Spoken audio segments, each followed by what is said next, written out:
আজ 22শে জানুয়ারি বেরিয়ে পড়লাম এই 3 বন্ধু মিলে বারাণসীর উদ্দেশ্যে। আজ ট্রেন অন টাইমে ছেড়েছিল।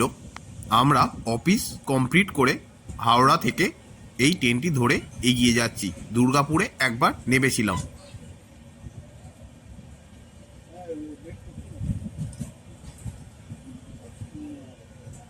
গুড মর্নিং বন্ধুরা। রাতে সেরকম ঘুম হয়নি, সেটি মুখ চোখ দেখেই বোঝা যাচ্ছে। বাড়ি থেকেই খাবার এসেছিল রাতে, লুচি, আলুর দম এবং মিষ্টি। তার সাথে মর্নিং এর ব্রেকফাস্টেও পাঠিয়ে দিয়েছিল মুড়ি এবং ছোলা সেদ্ধ এবং চানাচুর। চলুন একটু বাইরের ভিউটা আপনাদের জন্য তুলে ধরলাম।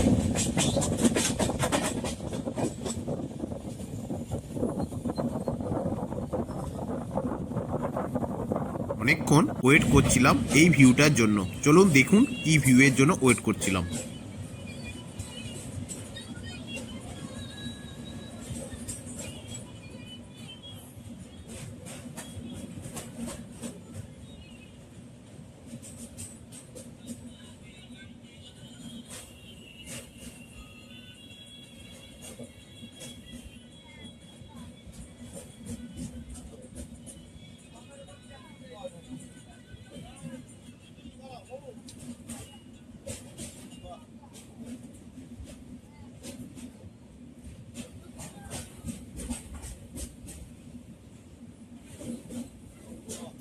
এর পরের ভিডিওটা একটি শর্ট ভিডিও আকারে ইউটিউবে আপলোড করা আছে।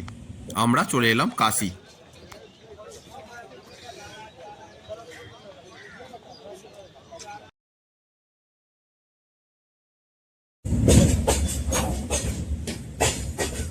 কাশীর পরের স্টপেজই হলো বারাণসী। বারাণসী জংশন আমরা নেমে পড়লাম।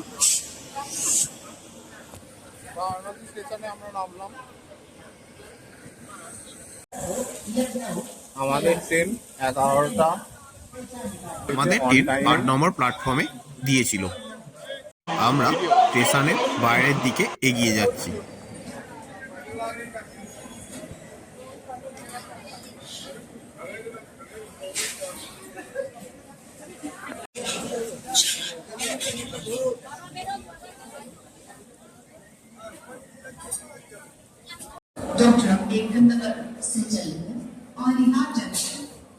এই দিক দিয়ে নিচের দিকে আমরা 1 নম্বর প্ল্যাটফর্ম দিয়ে নিচের দিকে নেমে যাচ্ছি।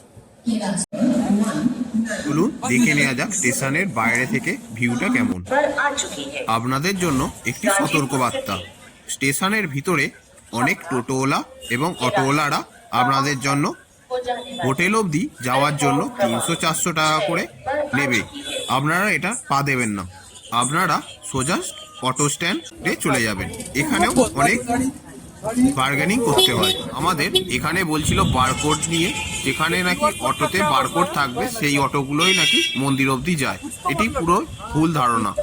স্টেশন থেকে আমাদের হোটেল অবধি যেতে 150 টাকা নিয়েছিল। আমরা হোটেলে পৌঁছে গেলাম। চলুন দেখা যাক হোটেলটির ভিউ। হোটেলেই এরা দুজনে চান করে নিয়েছিল, কিন্তু আমি করিনি, কারণ আমি গঙ্গায় চান করব বলে। চান করে বেরোতে বেরোতেই অনেকটা বেলা হয়ে গিয়েছিল। নিজেরা ঠিক করলাম আলুর পরোটা খাবো, তাই অর্ডার দিয়ে দিলাম। এখানে আপনারা ভাবতে পারেন পেঁয়াজ খাচ্ছে কেন এটা সকলে, কারণ এখানে কিন্তু এই পেঁয়াজ নিরামিষ। আমরা এগিয়ে যাচ্ছি দশমেধ ঘাটের দিকে।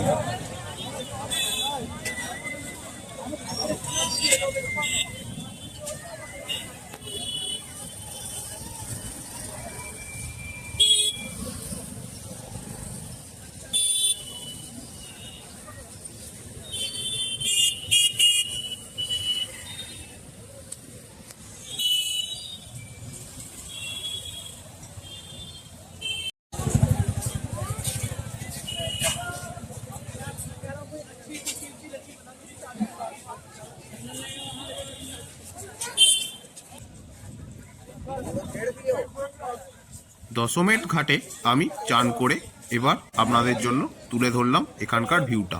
এই স্থানটিতেই গঙ্গা আরতি হয় রাতের বেলা। চান করে নিজেদের মধ্যে ঠিক হলো কাল ভৈরব মন্দিরে আজকেই পুজো দিয়ে দেব। মন্দিরের দিকে আমরা এগিয়ে যাচ্ছি।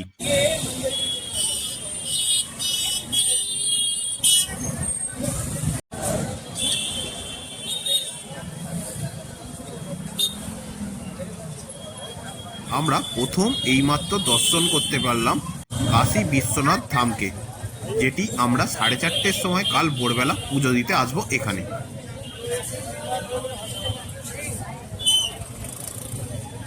আমরা বেনারসের গলি দিয়েই এগিয়ে চললাম আমাদের কাল ভৈরব মন্দিরের দিকে।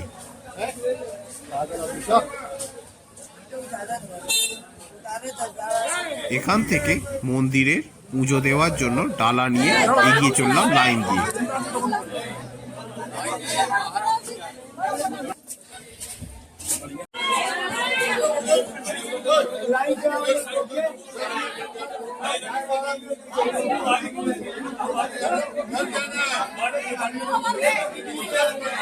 আমরা চলে এলাম কাল ভৈরব মন্দিরের সামনেই। এখানে আপনারা ফোন নিয়ে প্রবেশ করতে পারবেন, কিন্তু আপনারা ভিডিওগ্রাফি করতে পারবেন না, আমাদের এটাই বলা হয়েছিল। পুজো দেওয়ার পর বেরিয়ে চা খেলাম, বেনারসি পান খেলাম। সন্ধেবেলা খাবারের জন্য এইখান থেকে সিঙ্গাড়া নিলাম, পার সিঙ্গাড়া 12 টাকা করে নিয়েছিল। মন্দিরের সামনে থেকে জেনে নিলাম কোথা থেকে সুগম দর্শনের জন্য টোকেন কাটতে হয় এবং কিভাবে সেটি করতে হয় জেনে নিয়ে এগিয়েছিলাম হোটেলের দিকে।